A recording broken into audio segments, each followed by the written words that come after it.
बिंदी लगाती हैं, पुरुष जहाँ पर टीका लगाते हैं, ये दोनों आंखों के मध्य भाग में दूर सामने देखिएगा, सामने आपको अंधेरा दिखाई पड़ेगा। बस उसी अंधेरे में एक जगह पर आप अपनी दृष्टि को एकाग्र करें। होशियारी यही रहे कि आंखों की पुतलियां हिलने ना पाए। शुरुआती समय में ये आंखों की पुतलियां हिलेंगी, लेकिन जब आप अभ्यास करोगे, करत करत अभ्यास से जड़मत हो तो सुजान, जब अभ्यास करते रहोगे तो आंखों की पुतलियां हिलना बंद हो जाएगी। तो दूर सामने अंधेरे में एक जगह अपनी दृष्टि को एकाग्र करनी, या उस अंधेरे को ही देखते रहना। किसी के बारे में सोचना नहीं, किसी के बारे में उस समय विचार मत करना।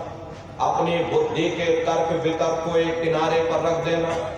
शरीर को बिल्कुल हिलाना डुलाना नहीं, बस शून्य हो करके सामने अंतर में देखिएगा, अंधेरा दिखाई पड़ेगा, बस उसी अंधेरे को देखते रहो। देखते देखते देखते देखते आपकी दृष्टि अंधेरे में टिक जाएगी, और जैसे ही आपकी दृष्टि उस अंधेरे में एकाग्र हुई तो सुई की नोक के बराबर काले में भी काला बिंदु, बड़ा चमकीला बिंदु होगा, चम चम चम चम चमकेगा, वो आपको अंतर में सामने दिखाई पड़ जाए। जब वो चमकदार बिंदु सामने दिखाई पड़ जाए, तब आप अपनी दृष्टि को उस बिंदु पर एकाग्र करिएगा। प्रेमी भाई बहनों, जब आप अपनी दृष्टि बिंदु पर एकाग्र करोगे तो बिंदु के चारों तरफ से बड़ा भारी प्रकाश निकलेगा, चक्र की तरह से बहुरंगी प्रकाश होगा। वो प्रकाश धीरे धीरे धीरे धीरे बड़ा होता चला जाए। साधक इतना मोहित हो जाता है कि बिंदु को छोड़ देता और दाएं बाएं प्रकाश को देखने में लग जाता। क्योंकि प्रकाश उस बिंदु से निकल रहा और आपने बिंदु को छोड़ दिया, प्रकाश को देखने में लग गए, तो प्रकाश भी गायब हो जाएगा, वो बिंदु भी गायब हो जाएगा, फिर अंतर में अंधेरा छा जाएगा, फिर आपको उतनी मेहनत करनी पड़ेगी। इसलिए दाएं बाएं बिल्कुल मत देखना। आपका निशाना उस बिंदु पर टिका रहे जिसमें से वो प्रकाश निकल रहा। वही बिंदु दरवाजा है, वही बिंदु खिड़की है, उसी को हरि का द्वार कहा।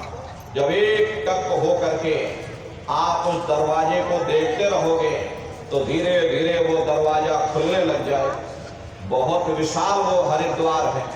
अरे संसार कुछ नहीं, ऐसे लाखों संसार एक साथ दरवाजे से होकर के निकल जाएं, पता तक नहीं चले। इतना विशाल वो हरि का द्वार है। वो धीरे धीरे खुल जाएगा और आप दरवाजे के अंदर दाखिल हो जाओगे। बहुत बड़ा मैदान दिखाई पड़ेगा। उसी मैदान में जा करके खड़े हो जाओगे तो सबसे पहले आपको अपने सतगुरु के स्वरूप का दर्शन होगा। वो आपकी उंगली को पकड़ करके आगे का सफर तय करेंगे। लेकिन प्रेमी भाई बहनों, सतगुरु के स्वरूप का दर्शन जब होगा जब आप जय गुरुदेव नाम का सुमरन करोगे। अगर आपने सुमरन ना किया, आपने उनको याद ना किया, तो जब आप उनको याद ही नहीं करोगे तो भला वो आपको दर्शन क्यों देंगे। और जब आपको दर्शन नहीं होगा तो आप आगे का सफर तय नहीं कर सकते। इसीलिए जय गुरुदेव नाम का सुमरन सबसे पहले आपको कराया जाता है। जब आप जय गुरुदेव नाम का सुमरन करोगे, फिर जब आप ध्यान पर बैठोगे और जब दरवाजे के अंदर दाखिल हो जाओगे तो सबसे पहले उन्हीं के स्वरूप का दर्शन होगा। वो आपकी उंगली को पकड़ करके आगे का सफर तय करें।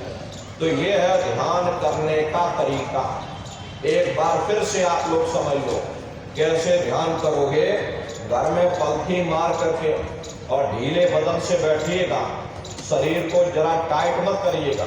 और बहुत से लोग क्या करते हैं, जब ध्यान पर बैठेंगे तो शरीर को बिल्कुल टाइट कर देंगे, और जब शरीर को टाइट कर दोगे तो शरीर दर्द करने लगेगा, फिर शरीर ढीला हो जाएगा। इससे अच्छा पहले से ही ढीले बदन से आप लोग बैठिएगा और बाहर से अपनी आंखों को बंद कर देना, आंखों पर कोई जोर मत देना। अब बहुत से लोग क्या करेंगे कि अपनी आंखों पर जोर लगाएंगे ताकि जल्दी से दृष्टि एकाग्र हो जाए। प्रेमी भाई बहनों, यदि आप अपनी आंखों पर जोर डालोगे तो आंखों की पुतलियों में दर्द होगा, फिर आप अपनी बाहरी आंखों को खोल दो। इन बाहरी आंखों का यहाँ पर कोई काम नहीं। जैसे सोते समय धीरे से अपनी आंख को बंद करते हो, ऐसे धीरे से अपनी आंखों को बंद कर लेना और दोनों आंखों के मध्य भाग में जहां पर देवियां बिंदी लगाती हैं, बस यहीं पर अपने ध्यान को एकाग्र करने की कोशिश करिएगा। ये काम कोई आप पहली बार नहीं कर रहे। हर इंसान 24 घंटे में एक बार अपने ध्यान को यहाँ पर एकाग्र करता है। प्रेमी भाई बहनों, जब तक आपका ध्यान यहाँ पर एकाग्र नहीं होगा, किसी भी इंसान को नींद नहीं आ सकती। जब आप सोने जाते हो उस समय पर आप अनुभव करिएगा, जिस समय आप सोने जाओगे तो सबसे पहले क्या होगा, आपके विचारों का सिमटाव होगा। जब तक आपके विचार दुनिया में फैले रहेंगे, आपको नींद नहीं आ सकती। इसीलिए आप कहते हो कि भाई दुनिया की चिंताएं हमको लगी हुई, हमें नींद तक नहीं आती। तो जब तक आपके विचार दुनिया में फैले रहेंगे, आपको नींद नहीं आ सकती। तो जब आप सोने जाओगे तो सबसे पहले आपके विचारों का ही सिमटाव होगा। जिस वक्त आपके विचार सिमट जाएंगे, उसी वक्त आपका ध्यान ये दोनों आंखों के मध्य भाग में इसी केंद्र पर एकत्रित हो जाएगा। और जैसे ही आपका ध्यान यहाँ एकत्रित हुआ, क्योंकि जीवात्मा का झुकाव नीचे की ओर है, इसीलिए आपका ध्यान यहाँ टिक नहीं पाता है और आप नीचे की ओर गिर जाते हो और गहरी निद्रा में सो जाते हो। साधना के समय क्या होता है कि आप अपने ध्यान को चेतन अवस्था में यहाँ पर एकाग्र करोगे और यहीं से ऊपर की ओर उठ जाओगे। बस इतना ही अंतर है। सोने के समय आप अपने ध्यान को यहाँ एकाग्र करोगे, यहाँ से नीचे गिर जाओगे, और साधना के समय में आप अपने ध्यान को यहाँ एकाग्र करोगे और यहीं से ऊपर उठ जाओगे। तो चेतन अवस्था में कैसे अपने ध्यान को यहाँ एकाग्र किया जाएगा, वही क्रिया आपको बताई जा रही है। ये बाहर से अपनी आंखों को बंद कर लेना, किसी के बारे में सोचना नहीं, किसी के बारे में विचार मत करना, शरीर को बिल्कुल हिलाना डुलाना नहीं। ये दोनों आंखों के मध्य भाग में दूर सामने अंतर में देखिएगा, अंतर में आपको अंधेरा दिखाई पड़ेगा। बस उसी अंधेरे में एक जगह अपनी दृष्टि को एकाग्र करो। जैसे सिनेमा घरों में आप एक जगह कुर्सी पर बैठ जाते हो, सामने बहुत बड़ा पर्दा दिखाई पड़ता, बस एक जगह बैठ करके आप उस पर्दे को देखते रहते हो। या घरों में एक जगह कुर्सी पर बैठ जाते हो, सामने टीवी या टेलीविजन रखा हुआ है, तो आप एक जगह बैठ करके उस टेलीविजन को देखते रहते हो। ऐसे प्रेमी भाई बहनों, ध्यान के समय में आप एक जगह बैठ जाओ, आप अपनी आंखों को बंद कर लो, दोनों आंखों के मध्य भाग में दूर सामने देखना, वो अंधेरा रूपी पर्दा दिखाई पड़ेगा। बस उसी पर्दे में एक जगह अपनी दृष्टि को एकाग्र करो, उसी अंधेरे को देखते रहो। किसी के बारे में सोचना नहीं, किसी के विचार बारे में विचार मत करना, बस शून्य होकर के सामने अंधेरे को देखते रहो। देखते देखते देखते देखते आपकी दृष्टि अंधेरे में टिक जाएगी, और जैसे ही आपकी दृष्टि उस अंधेरे में एकाग्र हुई, तो सुई की नोक के बराबर काले में भी काला बिंदु, बड़ा चमकीला बिंदु होगा, चम चम चम चम चमकेगा, वो आपको अंतर में सामने दिखाई पड़ जाए। जब वो चमकदार बिंदु सामने दिखाई पड़ जाए, तब आप अपनी दृष्टि को उस बिंदु पर एकाग्र कर दें। और वही बिंदु दरवाजा है, वो दरवाजा खुल जाएगा, ये शिव नेत्र खुल जाएगा, ये दिव्य दृष्टि खुल जाएगी और आप दरवाजे के अंदर दाखिल हो जाओगे। एक बार प्रेमी भाई बहनों, आप ये अपनी दिव्य दृष्टि खोल लो, फिर क्या भूत और क्या भविष्य और क्या वर्तमान कोई भेद आपसे गुप्त नहीं रहेगा। लाखों वर्ष पहले क्या हुआ, भविष्य में क्या होने वाला है, बैठे बिठाए आप सब कुछ जान सकते हो। तो यह ध्यान करने का तरीका। और तीसरा है भजन। भजन कहते हो शब्द को सुनना, उस नाम को सुनना, उस आवाज को सुनना जो मालिक के घर से आवाज आ रही है। तो कैसे आप लोग भजन करोगे, अच्छी तरह से समझ लीजिए। ये आंख और कान को बंद करना, ये दोनों उंगली कानों में डाल करके ये कानों को बंद कर दे। कान इसीलिए बंद किए जाते हैं ताकि बाहर की कोई आवाज हमको सुनाई ना पड़े, और कोई दूसरा उद्देश्य कानों को बंद करने का नहीं। प्रेमी भाई बहनों, अपनी अपनी सुविधा के अनुसार बैठिएगा। कुर्सी पर चाहे कुर्सी पर बैठ जाओ, सोफे पर चाहे सोफे पर बैठ जाओ, या कोई कड़ी तकिया इस तरह से रख लेना और दोनों कोहनी यहाँ रख करके दोनों उंगली कानों में डालकर ये कानों को बंद कर दे।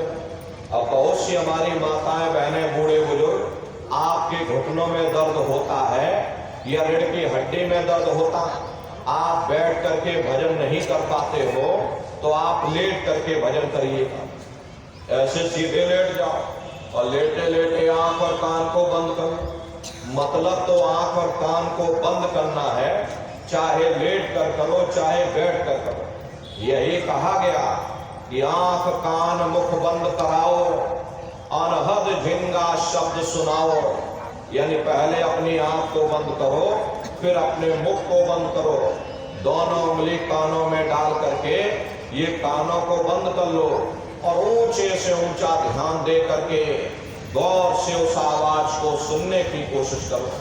प्रेमी भाई बहनों, जब आप अपने कानों को बंद करके ऊंचा ध्यान दे करके अंतर में गौर से सुनोगे तो आपको ऐसा अनुभव होगा कि कहीं सीटी जैसी आवाज हमारे कानों में गूंज रही है। हर एक को सुनाई पड़ेगी। टी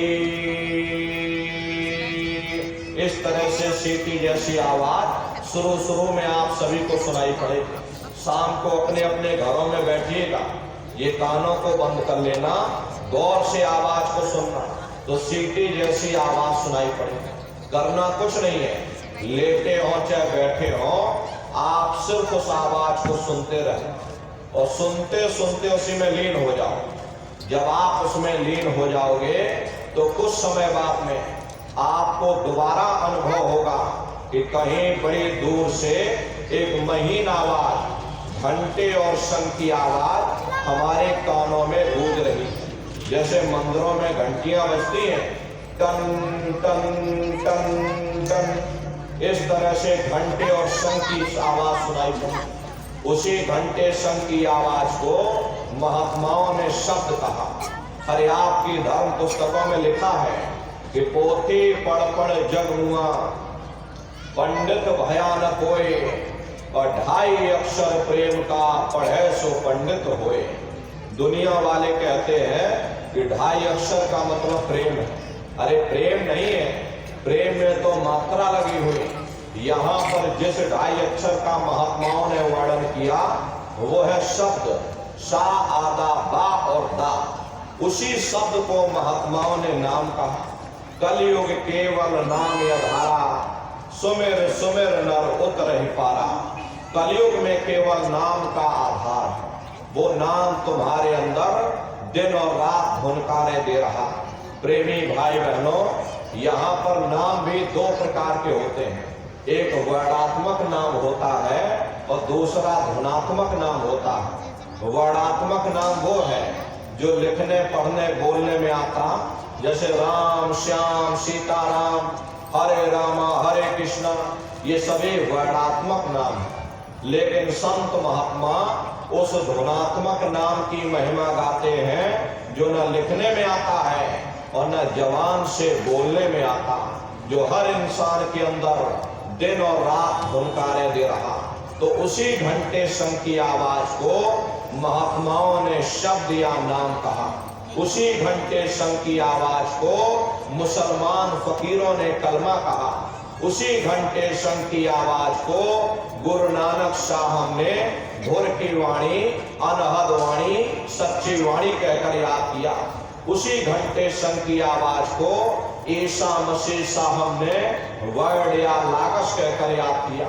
चीन में जो महात्मा हुए उन्होंने इसको ताओ कहकर याद किया और हिंदू महात्माओं ने इसे देववाणी, आकाशवाणी कहकर के याद किया। उन अलग अलग महात्माओं ने अपनी अपनी भाषा में अपने अपने कौम, अपने अपने मजहब, अपने अपने मुल्कों में बैठ करके हम जीवों को समझाने की कोशिश की कि भाई वो घंटे शंख की आवाज तुम्हारे अंदर गूंज रही, वो आपको सुनाई पड़ेगी, लेकिन शुरुआती समय में आपको ऐसा मालूम पड़ेगा कि कहीं बड़े दूर पर हमारे अंदर घंटियां बज रही, टन टन टन टन, लेकिन सुनाई हरेक को पड़ेगी।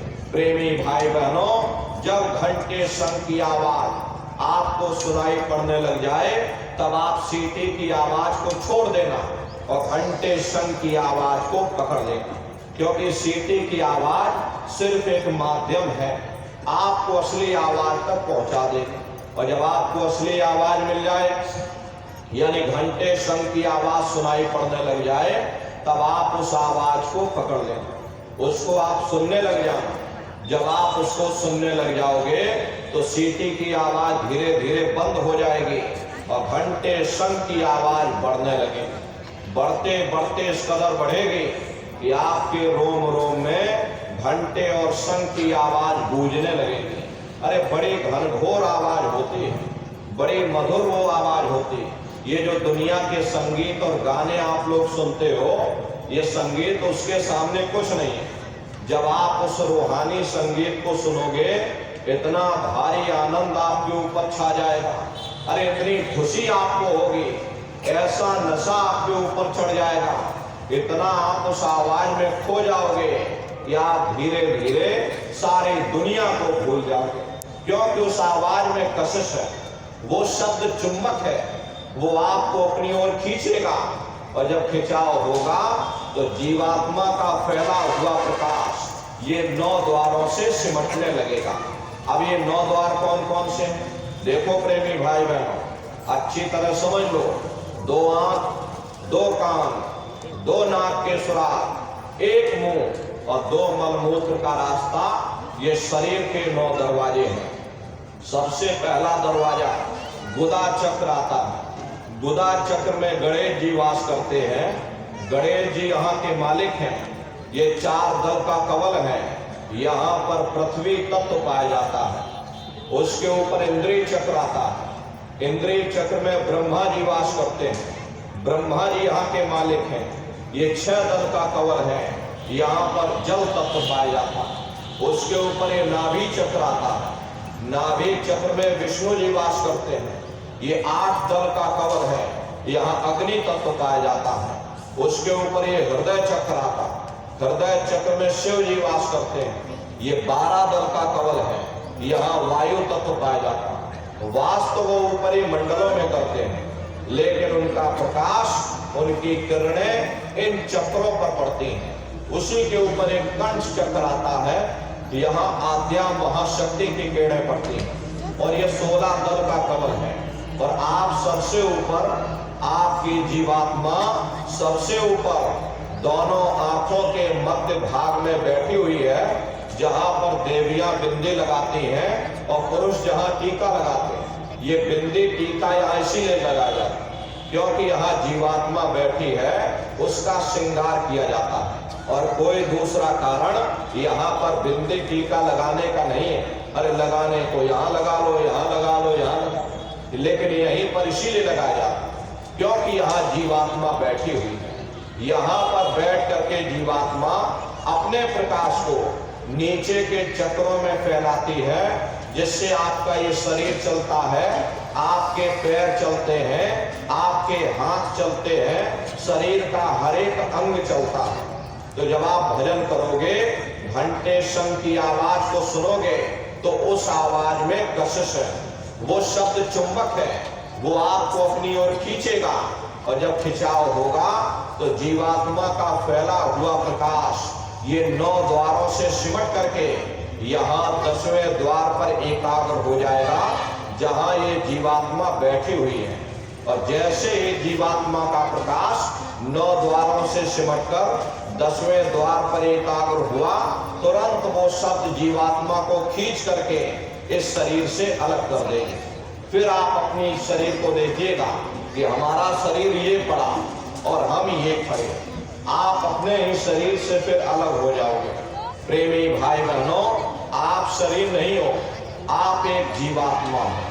ये शरीर तो सिर्फ एक माटी का पुतला है। ये शरीर जीवात्मा के रहने का एक पिंजड़ा है, एक मकान है। शरीर से जीवात्मा अलग हो जाए, ये शरीर मिट्टी हो जाता है, इसको जला करके राख कर दिया जाता है। तो इस शरीर के अंदर कोई चैतन्य चीज है तो वह केवल जीवात्मा है। ज्ञान कब होगा? जब आप अपने शरीर से अलग हो जाओगे। उस समय आपको हकीकत का पता चलेगा कि नहीं भाई, हम एक आत्मा है, हमारा शरीर एक मकान है जिसके अंदर हम रह रहे हैं। इसका मतलब ये नहीं हुआ, ये मत आप समझ लेना कि भाई जब हम शरीर से अलग हो जाएंगे तो हम मर जाएंगे। ऐसा नहीं है प्रेमी भाई बहनों। मौत के समय में और साधना के समय में अंतर होता है। क्या अंतर होता? मौत के समय में ये श्वासें हमारी रुक जाएंगी, नीचे के सारे चक्र टूट जाएंगे, प्राणों की डोरी टूट जाएगी, तब ये जीवात्मा शरीर से अलग होगी।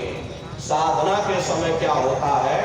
श्वासें हमारी चलती रहती हैं, यही सारे चक्र जागृत हो जाते हैं। अरे पहले के ऋषि मुनि अष्टांग योग क्रिया करते थे, तब एक आध चक्र उनका जाग पाता था और तब जाकर के रिद्धि सिद्धि शक्तियां प्राप्त करते थे। तो प्रेमी भाई बहनों, साधना के समय क्या होगा? ये श्वासें हमारी चलती रहेंगी, ये नीचे के सारे चक्र जागृत हो जाएंगे, वो प्राणों की डोरी नहीं टूटती। वो डोरी जब टूटेगी जब श्वासों की खोजें समाप्त होंगी, उससे पहले डोरी नहीं टूटती।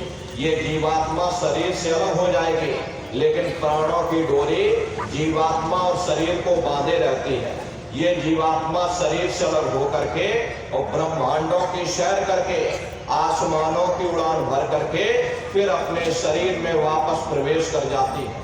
तो प्रेमी भाई बहनों, बड़ी भारी इसकी रफ्तार, जैसे चिड़िया होती है, चिड़िया घोंसले से निकल और आसमानों की उड़ान भरती है, फिर अपने घोंसले में वापस चली आती है। ऐसे ही तुम्हारी जीवात्मा इस शरीर रूपी घोंसले से निकल करके और ब्रह्मांडों की सैर करेगी, देवी देवताओं के दर्शन करेगी और घूम करके फिर अपने शरीर में वापस चली आएगी। बड़ी भारी रफ्तार होती है, पलक झपकते यह जीवात्मा खरबों योजन ऊपर चली जाती है। हरे नर नारियों, ये ब्रह्मा विष्णु महादेव जिनकी सारी दुनिया पूजा करती है, आखिर ये है कौन? ये कहाँ पर रहते हैं? इनके माँ बाप कौन है? ये क्या काम करते हैं? राम कौन है? कृष्ण कौन है? ये कहाँ पर रहते हैं? ईश्वर कौन है? ब्रह्म कौन है? पार ब्रह्म कौन है? ये कहाँ पर रहते हैं? जरा संक्षिप्त में आप लोग ध्यान दे करके सुन लो, क्योंकि अगर इसका वर्णन किया जाएगा तो लाखों वर्ष लग जाएंगे, लेकिन एक लोक का वर्णन नहीं हो सकता। इतनी विशाल वहां की रचनाएं हैं, लेकिन संक्षिप्त में आपको समझाया जा रहा कि शब्द को पकड़ करके किन किन मंडलों को पार करते हुए ये जीवात्मा अपने देश पहुंचेगी। तो जब आप भजन करोगे और घंटे शंख की आवाज को पकड़ लोगे तो उस आवाज में कशिश है, वो शब्द चुंबक है, वो आपको खींच करके इस शरीर रूपी घोंसले से बाहर निकाल देगा। फिर उसी शब्द को पकड़कर ये जीवात्मा ब्रह्मांडों की चढ़ाई करेगी। ये सूरज चांद सितारों को पार करने के बाद सबसे पहले जो आपको लोक मिलेगा उसे महात्माओं ने शिवलोक कहा। शिवलोक तमोगुणी स्थान है, वहां के मालिक शिव जी हैं, वो पार्वती जी के साथ उस लोक में विराजमान है। चैतन्य धार जो ऊपर से आ रही है, जिसे महात्माओं ने गंगा कहा, वह अपना केंद्र बिंदु शिवलोक को बनाती है। इसीलिए शिव जी की जटा में गंगा दर्शाई जाती है।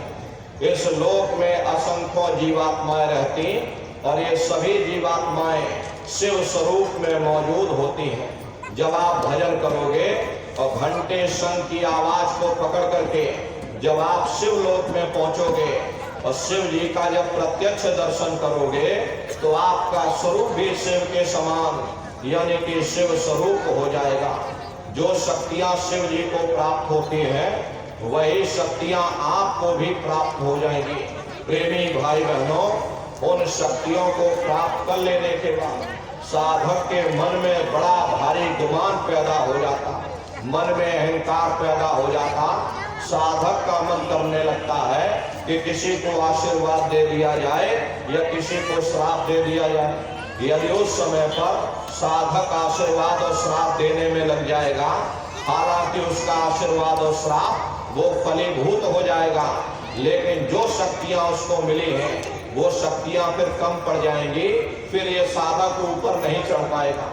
इसीलिए गुरु साथ में रहते हैं और गुरु साधक की शक्तियों का दुरुपयोग नहीं होने देते। तो शिव जी का दर्शन करने के बाद में फिर घंटे शंख की आवाज को पकड़ करके फिर जब आप ऊपर की ओर चढ़ोगे तो उसी के ऊपर आपको ब्रह्मा जी का लोक मिल जाएगा। वो ब्रह्मा जी का लोक वो रजोगुणी स्थान है, वहां के मालिक ब्रह्मा जी हैं। वो गायत्री सावित्री और सरस्वती के साथ उस लोक में विराजमान है। वहां पर वेद ध्वनियां सदा उस लोक में उच्चारण होती रहती है। और ब्रह्मा जी का दर्शन करने के बाद में फिर घंटे शंख की आवाज को पकड़ करके फिर आप ऊपर की ओर चढ़ोगे। घंटे शंख की आवाज को पकड़ करके रखना पड़ता है। कभी कभी साधक उस आवाज को छोड़ देता है, क्योंकि उन लोगों में पहुंच करके इतने सुंदर सुंदर दृश्य दिखाई देते हैं कि साधक का मन करने लगता कि हम अपनी पूरी जिंदगी बस यहीं पर काट दें। ऐसी दशा में साधक उस शब्द को छोड़ देता है, और जैसे ही आप शब्द को छोड़ दोगे वो सारे दृश्य गायब हो जाएंगे। धड़ाम से आप अपने शरीर में प्रवेश कर जाओगे और इन बाहरी आंखों को खोल दोगे। फिर उतना चढ़ने के लिए उतनी फिर आपको मेहनत करनी पड़ेगी। इसीलिए उस आवाज को पकड़ करके रखना पड़ता। तो ब्रह्मा जी का दर्शन करने के बाद फिर घंटे शंख की आवाज को पकड़कर फिर जब आप ऊपर की ओर चढ़ोगे उसी के ऊपर आपको विष्णु लोक मिलेगा। विष्णु लोक सतोगुणी स्थान है, वहां के मालिक विष्णु जी हैं। उनका बड़ा मनमोहक स्वरूप है। उनकी 4 भुजाएं हैं और चारों भुजाओं में शंख, गदा, पद्म और चक्र सुशोभित है। और आप क्षीर सागर में लक्ष्मी जी के साथ विराजमान हैं। ये तीनों देवता ब्रह्मा, विष्णु और महादेव अपने अपने लोक में बैठ करके राज कर रहे हैं। अरे एक रचयिता है जो हम जीवों को रचता है, एक पालनहार है जो हम जीवों को पालता है, एक संहार करता है जो जीवों को नष्ट कर देता है। एक का काम है घड़े को बनाना, एक का काम है घड़े की सुरक्षा करना और एक का काम है घड़े को तोड़ देना। इनकी जो माता है वो आद्या महाशक्ति है। ब्रह्मा, विष्णु और महादेव लोक के ऊपर वो आद्या महाशक्ति का लोक आता है। और उसी लोक को पार करने के बाद सबसे पहला खंड पड़ता है, या यूं कह लीजिए कि पहला देश पड़ता है, या यूं कह लो कि पहली राजधानी पड़ती है, जिसे महात्माओं ने सहस दल कवल कहा। वो राजधानी है। ये ब्रह्मा, विष्णु, महादेव के जो लोक हैं उस राजधानी के अंतर्गत आने वाले जिले हैं।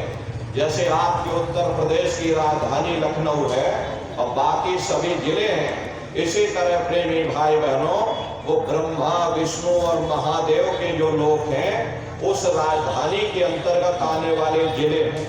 और उस राजधानी का जो मालिक है यानी सहस दल कवल का जो मालिक है वो निरंजन भगवान है। ये ब्रह्मा, विष्णु, महादेव ये निरंजन भगवान के ही पुत्र हैं।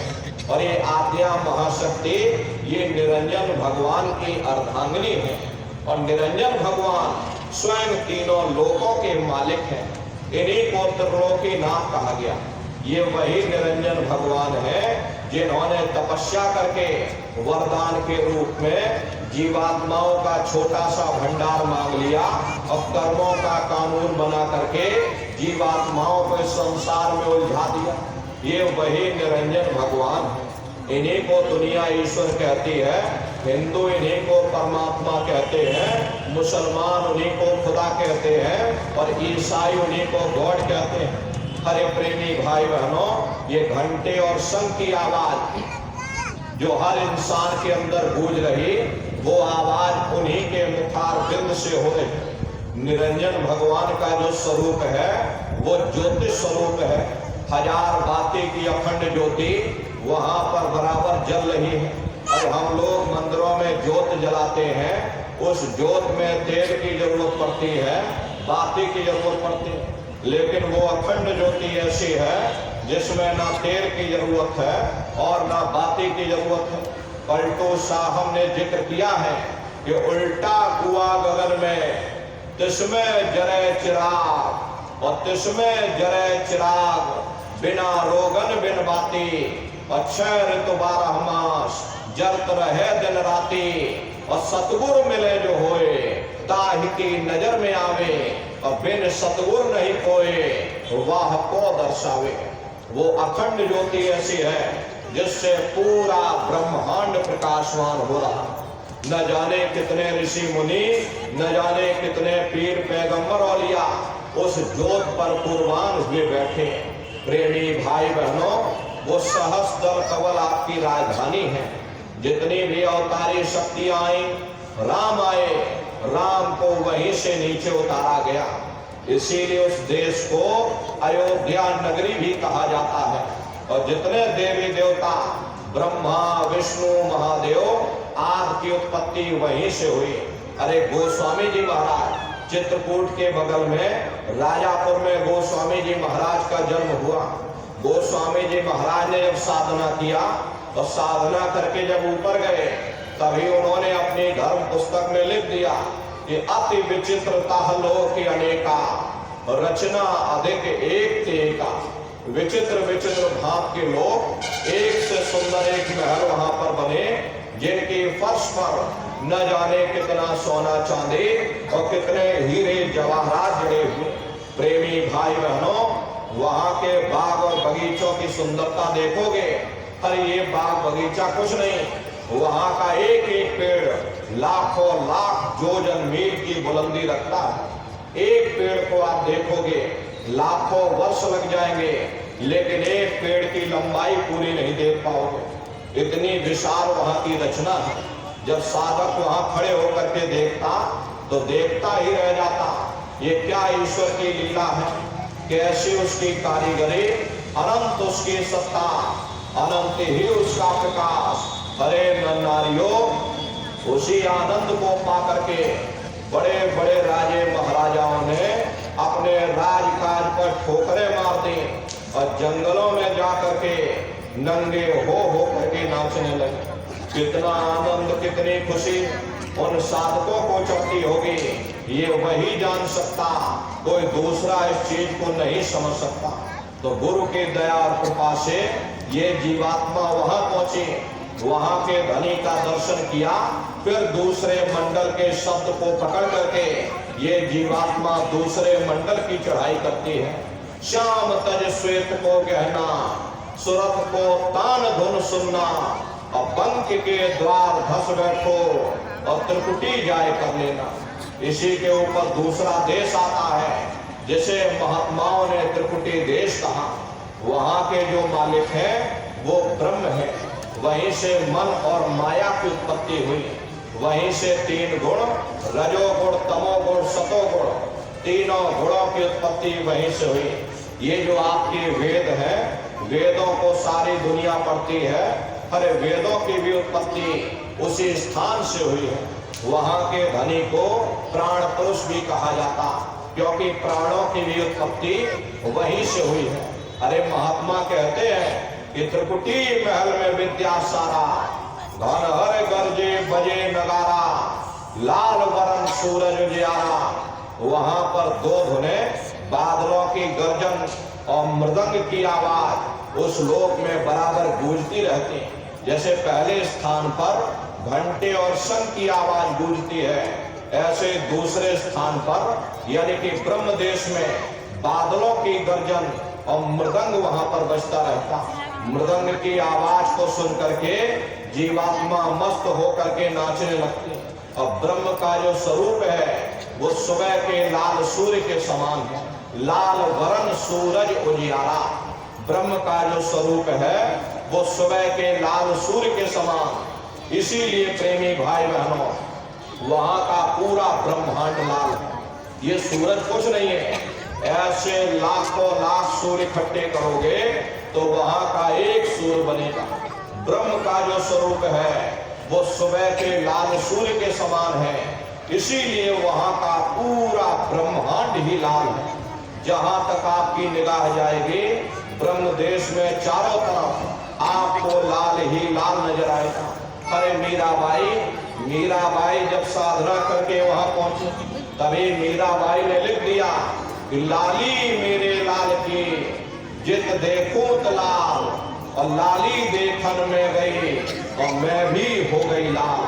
वो पूरा ब्रह्मांड ही लाल है। जितने साधक वहां पहुंच जाते हैं उन सभी को योगेश्वर कहा जाता है। जैसे व्यास जी हुए, वशिष्ठ जी हुए, वाल्मीकि जी हुए, इन सब की पहुंच वहीं तक थी।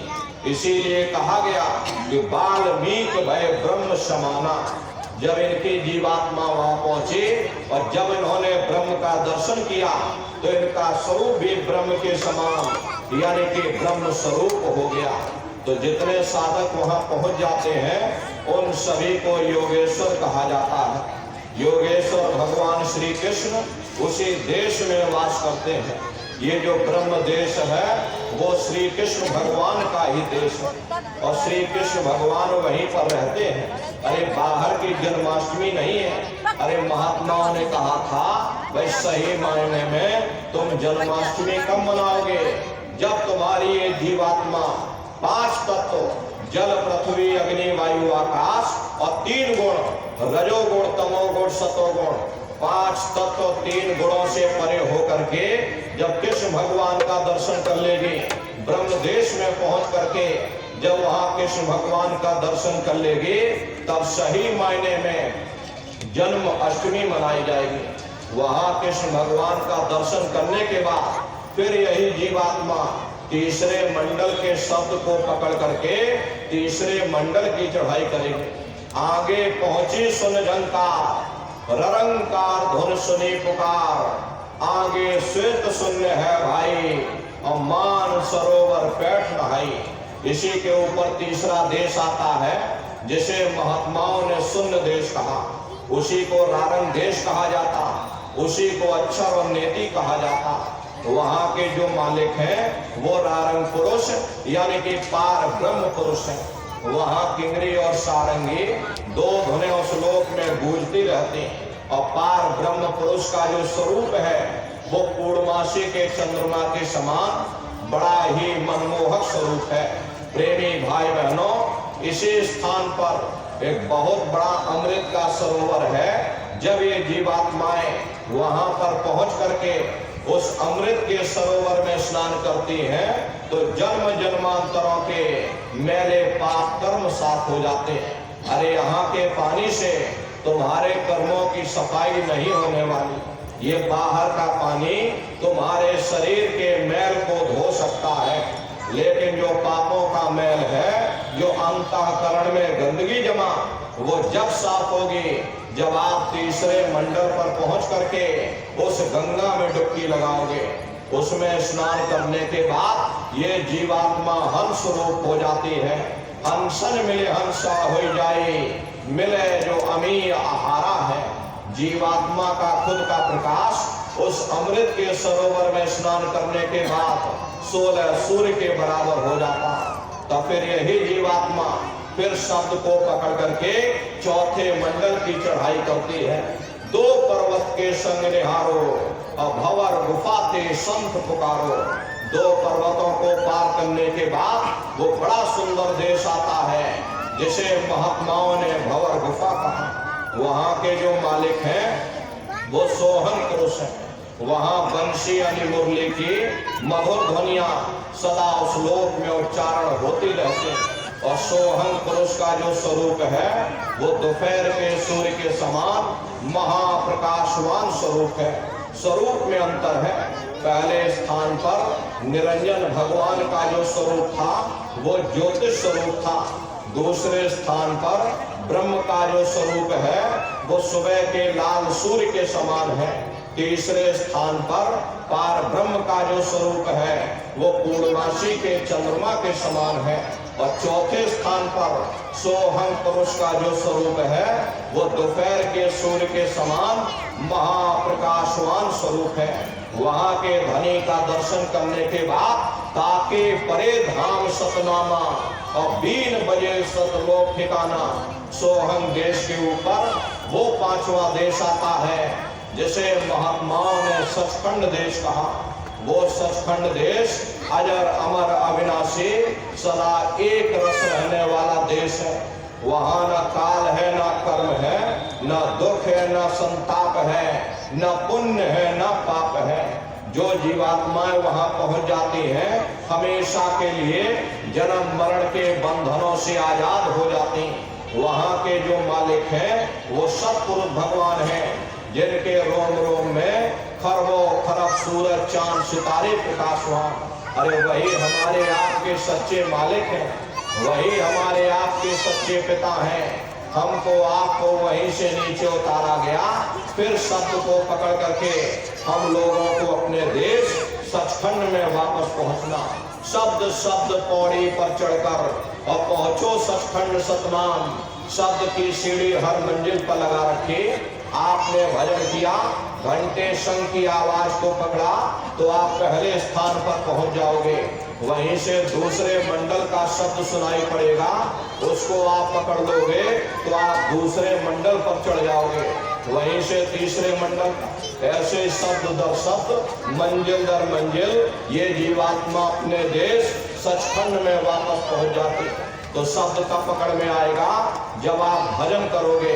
और भजन कैसे किया जाएगा एक बार फिर से आप लोग समझ लो। यहाँ पर कान को बंद करिएगा, ऊंचा ध्यान दे करके गौर से आवाज को सुनने की कोशिश करना, लेकिन मन को रोकने की कोशिश करिएगा। ये मन ऐसे समय पर जरूर भागेगा। आप अपने आप को कितना भी अंधेरी कोठरी में बंद कर लो, शरीर बंद पड़ा रहेगा लेकिन मन सारी दुनिया में भ्रमण करेगा। अभी यहाँ सत्संग में बैठे हो, शरीर बेचारा यहाँ बैठा लेकिन मन आपका दुनिया में भाग रहा। किसी को पानी पीने जाना है, कोई घर परिवार छोड़कर आया, कोई खेती बाड़ी छोड़कर आया, कोई दुकान दफ्तर छोड़कर आया। शरीर बेचारा यहाँ बैठा हुआ, मन आपका दुनिया में भ्रमण कर रहा। तो ऐसे भजन से कोई लाभ नहीं होने वाला। अरे जिन्होंने मार मंडाला उन्हीं को सूरमा कहना, और बड़ा बैरी ये मन घट में इसी का जीत ना कटना। अगर दुनिया में कोई हमारा दुश्मन है वह केवल हमारा मन है। ये मन रूपी रावण कब मरेगा? जब आप 9 द्वारों पर फतेह हासिल करके यहाँ 10वें द्वार पर चढ़ जाओगे, तब सही मायने में दशहरा मनाई जाएगी। अरे बाहर की दशहरा नहीं है जो लकड़ी का रावण बना देते हो और फूंक फांक करके घर आ जाते, कहते भाई हमने रावण मार दिया। अरे महात्माओं ने कहा था भाई सही मायने में तुम दशहरा कब मनाओगे, तुम विजयदशमी कब मनाओगे? जब 9 द्वारों पर फतेह हासिल करके तुम यहाँ 10वें द्वार पर चढ़ जाओगे, तब सही मायने में विजयदशमी मनाई जाएगी। तब ये मन रूपी रावण मरेगा, तब तुम्हारी जीवात्मा, अरे इसी जीवात्मा को महात्माओं ने राम भी कहा। अरे आपकी धर्म पुस्तकों में लिखा है, एक राम दशरथ का बेटा, एक राम घट घट में लेटा, एक राम का शकल पसारा, एक राम है सबसे न्यारा। एक वो राम है जो अयोध्या के वासी हैं, एक राम घट घट में लेटे, यानी हमारी आपकी जीवात्मा जो हर एक के अंदर मौजूद है। महात्माओं ने कहा भाई एक वो राम है, और एक राम का शकल पसारा, यानी पहले स्थान के मालिक वो निरंजन भगवान, जिनको दुनिया त्रिलोकीनाथ कहती है, जिनका ये पूरा पसारा है। महात्माओं ने कहा भाई एक हो राम, और एक राम है सबसे न्यारा। पांचवें स्थान के मालिक वो सतपुरुष भगवान, जो हमारे आपके सच्चे पिता हैं। महात्माओं ने कहा भाई एक हो राम। तो महात्मा तो उस राम की महिमा गाते हैं। जब ये मन रूपी रावण मर जाएगा, तब तुम्हारी ये जीवात्मा ये राम शब्द को पकड़ करके, और जब पहले स्थान पर पहुंचेगी, अयोध्या नगरी में पहुंचेगी, और वहां जब निरंजन भगवान के ज्योतिष स्वरूप का दर्शन करेगी, हजार बाती की अखंड ज्योति वहां पर बराबर जल रही, वहां पहुंच करके जब ज्योतिष स्वरूप का दर्शन करेगी, तब सही मायने में दिवाली मनाई जाएगी। ये महात्माओं का अपना एक आध्यात्मिक उद्देश्य रहा। तो मोटी बात, आप लोग तो सिर्फ मोटी बात समझो कि भजन कैसे करोगे। ये आंख और कान को बंद कर लेना, ऊंचा ध्यान दे करके सुनिएगा। सीटी जैसी आवाज सुनाई पड़ेगी, करना कुछ नहीं है, लेटे हो चाहे बैठे हो, आप सिर्फ उस आवाज को सुनते रहो, सुनते सुनते उसी में लीन हो जाओ। जब आप उसमें लीन हो जाओगे तो कुछ समय बाद में आपको दोबारा अनुभव होगा कि कहीं बड़ी दूर से एक महीन आवाज, घंटे और शंख की आवाज हमारे कानों में गूंज रही। जब घंटे शंख की आवाज सुनाई पड़ने लग जाए तो सीटी की आवाज को छोड़ देना और घंटे शंख की आवाज को पकड़ लेना। एक बार प्रेमी भाई बहनों, आप उस आवाज को पकड़ लो, फिर वो आवाज आपको नहीं छोड़ेगी, खींच करके शरीर से अलग कर देगी। तो रोज आना, रोज जाना, रोज ब्रह्मांडों की सैर करना, रोज देवी देवताओं के दर्शन करना, रोज आसमानों की उड़ान भरना, और रोज अपने शरीर में, अपने घोंसले में फिर वापस चले आना। ये भजन करने का तरीका। भजन का मतलब है भजो, अपने घर वापस चलो। ये भजन करने का तरीका सुमरन, ध्यान और भजन, ये तीन क्रियाएं आपको बताई गई। नित्य नियम से आप लोग करिएगा। और इसी उद्देश्य के लिए तुमको ये मानव तन दिया गया और कोई दूसरा उद्देश्य नहीं। मनुष्य शरीर पाने का एकमात्र यही उद्देश्य है कि चलो ठीक है, तुमको अब की बार मौका दिया जा रहा, ये मानव तन तुमको दिया जा रहा, मनुष्य रूपी मंदिर में बैठ करके तुम मालिक की भक्ति कर लो, वरना ये समय निकलता चला जा रहा। अरे हम लोग कहते हैं कि भाई हमारी उम्र बढ़ रही, अरे आपकी उम्र बढ़ नहीं रही, आपकी उम्र दिन प्रतिदिन घटती चली जा रही। ये चंद श्वासों की पूंजी जो आपको मिली हुई, ये दिन प्रतिदिन कम होती चली जा रही। एक समय ऐसा आएगा, ये बुलबुला फूट जाएगा, उस समय बड़ा भारी कष्ट होगा। अरे मामूली पीड़ा नहीं होती, मौत के समय में घनघोर पीड़ा होती है। सहजो बाई ने लिखा है, सहजो मौत आइया, अंग अंग दिया तोड़, और हिया जरे छाती फटे, उठे तीर घनघोर। गुरु महाराज सत्संग में कहते थे, जैसे 1 लाख बिच्छू एक साथ हमारे जिस्म पर डंक मारे, उससे भी लाखों करोड़ों गुना ज्यादा मौत के समय में दर्द होता है। जब मृत्यु आती है तो किस तरह से प्राण निकलते हैं, प्राणों के निकलने की क्या प्रक्रिया होती है, जरा उसे भी आप अच्छी तरह समझ लो। देखो प्रेमी भाई बहनों, सिमटत भास श्वास उठ जावे, प्राण पति जन सिमट समावे, उस समय पर हमारी श्वासें रुक जाएंगी, शरीर की चेतना पीछे सिमटने लगेगी। तो सबसे पहले गुदा चक्र टूटेगा, क्योंकि गुदा चक्र में पृथ्वी का वास होता है। गुदा चक्र टूट करके ऊपर इंद्रिय चक्र में समा जाएगा, क्योंकि इंद्रिय चक्र में जल का वास होता, यानी जल ने पृथ्वी को घोल दिया। फिर जब इंद्रिय चक्र टूटेगा तो यह नाभि चक्र में समा जाएगा। नाभि चक्र में अग्नि का वास होता, यानी कि अग्नि ने फिर जल को सुखा दिया, ये नीचे से सिमटाव होगा। फिर जब ये नाभि चक्र टूटेगा तो हृदय चक्र में समा जाएगा। हृदय चक्र में वायु का वास होता है, यानी कि वायु ने फिर अग्नि को अपने में समाहित कर लिया, और इस तरह से वायु आकाश में उड़ गई। ये आंखों की पुतलियां पलट जाती हैं। जब यह कर्म कला उपजावे, बुद्धि सुरत की आन दबावे। जब यह जीवात्मा पांचों तत्वों को लांग करके, जल पृथ्वी अग्नि वायु आकाश, पांचों तत्वों को लांग करके ऊपर की ओर आती है, तो काल दाढ़ में आन दबानी। और जब ढरके नैनन से पानी, जब काल अपनी दाढ़ में समय दबाएगा, हरे नारियों नेत्रों से पानी निकलेगा। इंद्रियां टूट टूट करके सब चकनाचूर हो जाएंगे। सब रिश्ते नातेदार खड़े रह जाएंगे। डॉक्टर वैद हकीम सब आपको घेरे रह जाएंगे, लेकिन आप अपनी पीड़ा को उस समय अपने मुख से बयान नहीं कर पाओगे। सिर्फ आपके नेत्रों से अश्रु टपकेंगे। और यमदूत आते हैं, प्राणों की डोरी को तोड़ देते हैं और जीवात्मा को खींच करके इस शरीर से बाहर कर दिया जाएगा।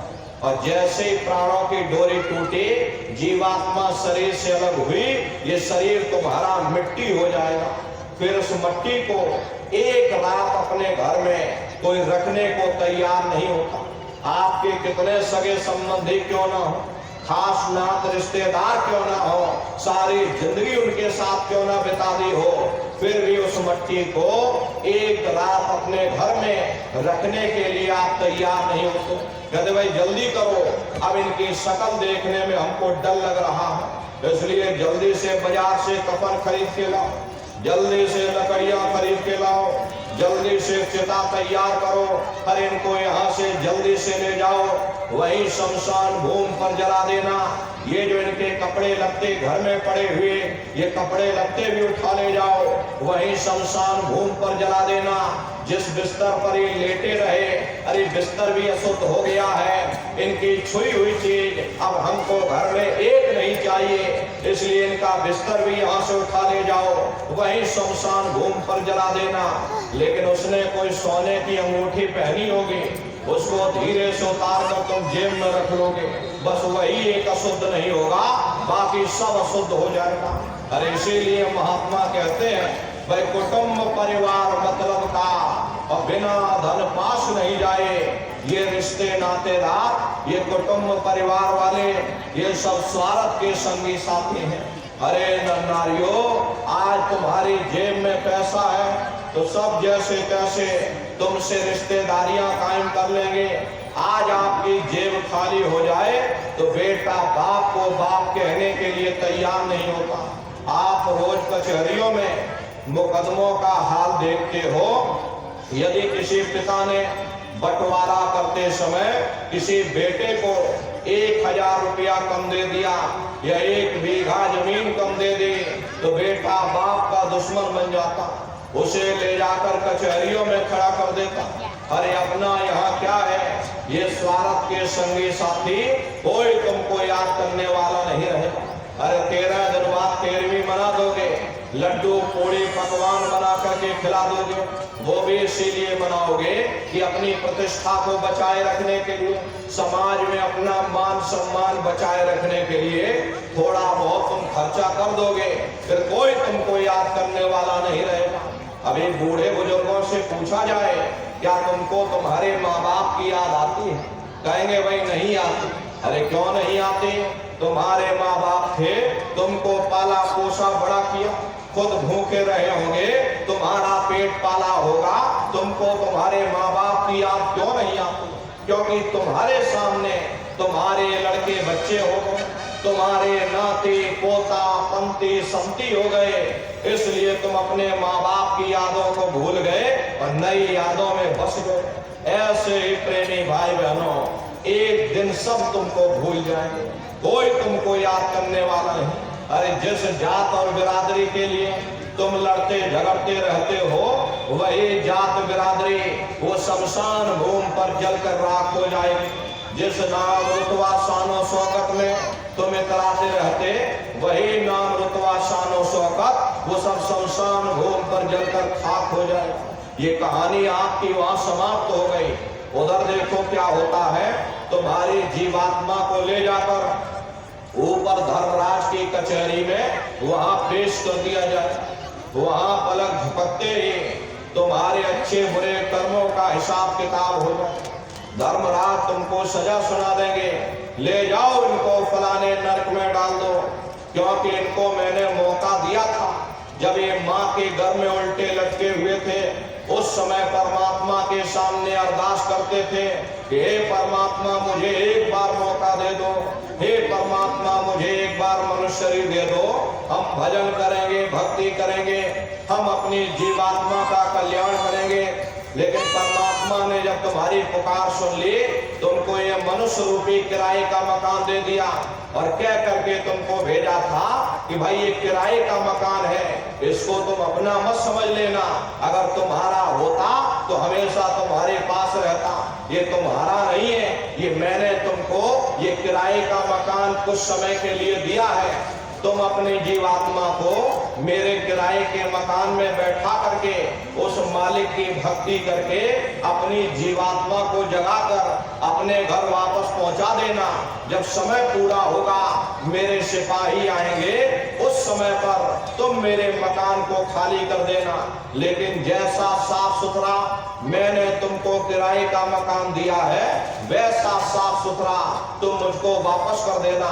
लेकिन इस किराए के मकान में बैठ करके इन्होंने अच्छे बुरे कर्म कर डाले, कर्मों के भंडार इसमें भर दिए, मेरे किराए के मकान को इन्होंने गंदा कर दिया, इसलिए इनको कर्मों की सजा मिलेगी। ले जाओ इनको फलाने नरक में डाल दो।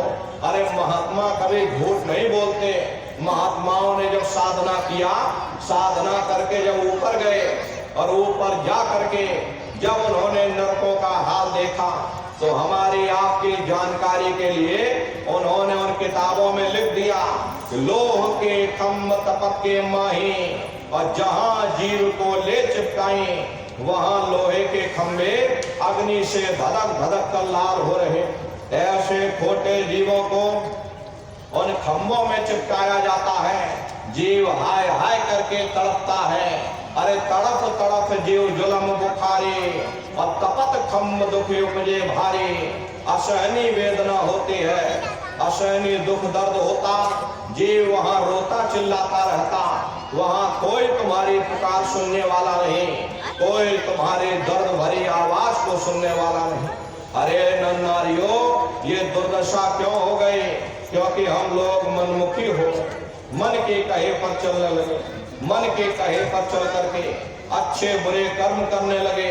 कर्मों का ये जखीरा अंबार के अंबार हमने अपने सिर पर लाद लिए, आज उन्हीं कर्मों का भोग पा रहे हैं। अरे महात्मा कहते हैं कि भाई नर के अनेक और हैं, कहाँ लग कहूँ बखान, और दुख भोगते यह जीव जो जाने जो भोग समान। कहते भाई एक नरक नहीं, ऐसे वहां अनेकों अनेक नरक बने, अलग अलग खोटे पाप कर्मों के वहां पर अलग अलग नरक बने।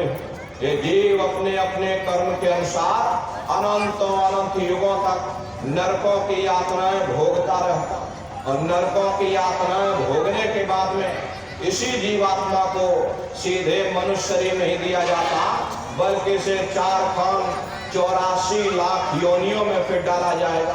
ये 4 खान 84 लाख योनियां ये कोई मामूली योनियां नहीं होती। 4 खान का मतलब होता है अंडज पिंडज उपमज स्थावर। ये 4 खाने होती हैं। पहली श्रेणी पेड़ पौधों की होती है, जिनके अंदर पानी का तत्व मौजूद होता। अरे कभी ये भी मनुष्य हुआ करते थे, लेकिन आज एक जगह पर खड़े हुए अपने कर्मों का भोग पा रहे। दूसरी श्रेणी कीड़े मकोड़ों की होती है, जिनके अंदर पृथ्वी और अग्नि का तत्व मौजूद होता है। तीसरी श्रेणी पंछियों की होती है, चौथी चौपाई जानवरों की होती, और 5वीं स्वयं इंसान की आती है, जिसके अंदर 5 तत्व जल पृथ्वी अग्नि वायु आकाश 5 तत्व मौजूद होते हैं। तो ये 4 खाने हैं, इनकी अलग अलग कुल 84 लाख योनियां इनमें बटी हुई हैं। अब आप महुए के पेड़ को देखो तो ये महुए का पेड़ अलग है, नीम का पेड़ अलग है, आम का पेड़ अलग है। ऐसे ही अलग अलग प्रजातियों के कीड़े मकोड़े, अलग अलग प्रजातियों के पशु पंछी, कुल मिलाकर 84 लाख योनियां हैं। हम दुनिया के जीव अपने अपने कर्म के अनुसार नरकों की यातनाएं भोगने के बाद में फिर 84 लाख योनियों में भटका खाते हैं। अरे कई जन्म भय कीट पतंगा, कई जन्म भय मीन कुरंगा, कई जन्म पंखे सब खोइयो, कई जन्म है वर वृक्ष जोइयो, मिल जग देश मिलन की बरिया, चिरंकार यह देश सजरिया। करोड़ों करोड़ युगों से नरकों की यातनाएं भोगने के बाद में फिर कभी कीड़े पतंगों की योनि में डाला जाएगा, फिर कभी पेड़ पौधों की योनि में, कभी पशु और पंछियों की योनि में डाला जाएगा। बड़ी कष्टकारी योनियां होती हैं। अरे मनुष्य शरीर में आप रह रहे हो, आपको सर्दी लगती है, आप कंबल ओढ़ लेते हो, आपको बुखार आता है तो आप दवाई ले लेते हो। अरे लेकिन उन जानवरों को देखो, उन कीड़े पतंगों को देखो, उनकी क्या दुर्दशा होती है। बरसात हो रही, सर्दी लग रही, कोहरा पड़ रहा, लेकिन बेचारे नंगे घूमते रहते हैं। किसी का पेट कट गया, किसी का हाथ कट गया। अरे बैलों को देखो, चनो बोझा लाद दिया जाता और ठंडी के मौसम में सोटा मार मार करके चलाया जाता। अरे क्या उनको कष्ट नहीं होता? बड़ी भारी पीड़ा होती है, लेकिन वो अपने मुख से बोल नहीं पाते, सिर्फ नेत्रों से सुटकते हैं। और प्रेमी भाई बहनों, बड़ा कष्टकारी वो समय हम आप भी भोग करके आए हैं, लेकिन माया का ऐसा पर्दा भूल भुलैया का आपके ऊपर डाल दिया जाता है कि आप अपने पिछले जन्मों के कष्टों को भूल जाते हो, फिर बुरे खोटे कर्म करने लगते। यदि वो भूल भुलैया का पर्दा आपके ऊपर से हटा दिया जाए तो यही मनुष्य अरे अपनी सारी जिंदगी ये कान में उंगली डाल करके बैठा रहेगा। लेकिन ऐसा माया का भूल भरम, ऐसा पर्दा आपके ऊपर डाल दिया, आप अपने पिछले जन्मों के उन कष्टों को भूल गए और फिर बुरे खोटे कर्म करने लगे। तो प्रेमी भाई बहनों, ये 4,84 लाख योनियां हैं। नरकों की यातनाएं भोगने के बाद इसी जीवात्मा को 84 लाख योनियों में डाला जाएगा। और 84 लाख योनियों की सबसे जो आखिरी योनि होती है वो गाय और बैल की योनि होती है। गाय स्त्री का रूप लेती है और बैल पुरुष का रूप लेते। ये 84 लाख योनियों की सबसे आखिरी योनि यानी कि अंतिम पायदान होता। उसके बाद तब जाकर के हम लोगों को ये मनुष्य शरीर, ये मानव तन दोबारा प्राप्त होगा। इसीलिए कहा गया बड़े भाग्य मानुष तन पाया, बड़े सौभाग्य से हमको ये मानव तन मिला। अरे बड़े से बड़े देवी देवता भी इस मानव तन को पाने के लिए तरसते हैं, क्योंकि इन 84 लाख योनियों से, उन नरकों से निकलने का केवल एक ही रास्ता है, वह केवल मनुष्य का शरीर है। इसी मनुष्य मंदिर में बैठ करके तुम परमात्मा की भक्ति कर सकते। इसीलिए संतों महात्माओं ने इस पंच भौतिक शरीर को सच्चा हरि मंदिर कहा कि भाई हरि मंदिर यह शरीर है, ज्ञान रतन प्रकट होए, ये असली हरि मंदिर है। जब भी वो परमात्मा मिलेगा इसे हरि मंदिर के अंदर मिलेगा। इसी पंच भौतिक शरीर को ईसा मसीह साहब ने टेम्पल ऑफ लिविंग गॉड यानी जिंदा खुदा का मंदिर कहकर याद किया। इसी पंच भौतिक शरीर को मुसलमान फकीरों ने कुदरती काबा कहकर याद किया। ये असली कुदरती काबा है। अरे खुदा का दीदार जब भी होगा इस कुदरती काबे के अंदर जाकर होगा। बाहर से आज तक न कभी किसी को परमात्मा मिला, न भविष्य में कभी मिल सकता। परमात्मा जब भी मिलेगा तुम्हें तुम्हारे अंदर मिलेगा। अरे यही तो कबीर साहब ने लिखा है, जो तिल माही तेल है, जो चकमक में आ और तेरा साईं तुझ में और जाग सके तो जाग। जिस तरह तिल में तेल होता है, पत्थर में अग्नि होती, ठीक उसी तरह से वो मालिक हर एक के घट घट में, हर एक के वजूद के अंदर बैठा हुआ। यही आपकी धर्म पुस्तकों में भी लिखा है, तेरे मोको का ढूंढे रे बंदे, मैं तो तेरे पास में, और ना तीरथ में ना मूरत में, मैं तो हूँ विश्वास में। ना मैं तीरथ में मिलूंगा, ना मैं मूरत में मिलूंगा, ना अन्य किसी कर्म कांड में मिलूंगा। मैं जब भी मिलूंगा तो मैं तुम्हारे अंदर मिलूंगा। इसलिए प्रेमी भाई बहनों, अपने अपने वजूद के अंदर जा करके इस हरि मंदिर में बैठ करके सुरत शब्द नाम की कमाई यानी कि सुमरन ध्यान और भजन करिएगा। रास्ता बिल्कुल सच्चा है, आप करोगे आपको अनुभव होगा, दिखाई भी देगा, सुनाई भी पड़ेगा। लेकिन इतना ध्यान रखिएगा, जो भी आपको दिखाई या सुनाई पड़े आप लोग किसी को बताइएगा नहीं। बहुत से प्रेमी भाई बहन गलती कर देते हैं और खुशी के मारे दूसरों को बता देते हैं। उस समय इतनी खुशी आपको होगी कि आप अपनी खुशी को बर्दाश्त नहीं कर पाओगे और दूसरों को बोल दोगे कि हमको ऐसे ऐसे ब्रह्मांड दिख रहे, ऐसे ऐसे नदी पेड़ पहाड़ झरने दिख रहे। अगर आपने दूसरों को बता दिया, वो ऊपर बैठा हुआ वहीं से बंद कर देगा, फिर दिखाई सुनाई देना हमेशा के लिए बंद हो जाएगा। इसलिए ऐसी गलती मत करना। ये गूंगे की मिठाई है, ये परमार्थी दौलत है। अरे आप अपनी दौलत को इतना छिपा करके रखते हो, घर के अंदर अलमारी में ताला लगा कर रखते हो, कोई बाजार में ढिंढोरा नहीं पीटता मेरे घर में इतनी दौलत रखी। अगर ढिंढोरा पीटोगे चोर चोरी कर ले जाएंगे। ऐसे ही वो परमार्थी दौलत है, जितना उसको छिपा करके रखोगे उतना रास्ता खुलता चला जाएगा। तो भजन ध्यान सुमरन नित्य नियम से आप लोग करिएगा, नागा नहीं होना चाहिए। अरे शरीर को तुम भोजन देते हो, सुबह दोपहर शाम रात खाते रहते, लेकिन कभी तुमने विचार नहीं किया कि ये जीवात्मा जो जन्म जन्मांतरों से भूखी प्यासी बैठी, कभी आपने इसको भोजन नहीं दिया। अरे इसका भोजन शब्द है, इसका भोजन नाम है। अपना ये नियम बनाओ कि पहले अपनी जीवात्मा को भोजन देंगे, फिर अपने शरीर को भोजन देंगे। अगर ये नियम आपका बन गया, आपका लोक भी बन जाएगा और परलोक भी बन जाएगा। अरे नन्नारियों, घर बार छोड़ने की जरूरत नहीं है, बाल बच्चों को छोड़ने की जरूरत नहीं है, गृहस्थ आश्रम छोड़ने की जरूरत नहीं है, समाज छोड़ने की जरूरत नहीं है, जात बिरादरी बदलने की जरूरत नहीं है। अरे जात पात के रगड़े झगड़े ये हमारे अपने नहीं है, ये सिर्फ हमारे मन की खुराफात है। अरे आप सभी लोग बुद्धिमान हो, अपनी अपनी बुद्धि से स्वयं विचार करिएगा।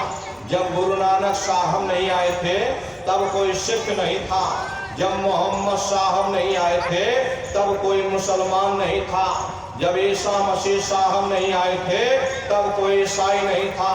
और पीछे लौटते चले जाओ तो केवल मनुष्य ही मनुष्य रह जाते। ये रगड़े झगड़े किसने पैदा किए? ये हमने आपने पैदा किए। ये बखेड़ेबाजी ये हमने आपने पैदा की। अरे परमात्मा की तरफ से कोई भेदभाव नहीं, परमात्मा ने इंसान बना करके जमीन पर भेजा था। ये जल सबके लिए एक समान है, ये वायु सबके लिए एक समान है, प्रकाश सबके लिए एक समान है। परमात्मा ने कभी कोई भेदभाव नहीं किया।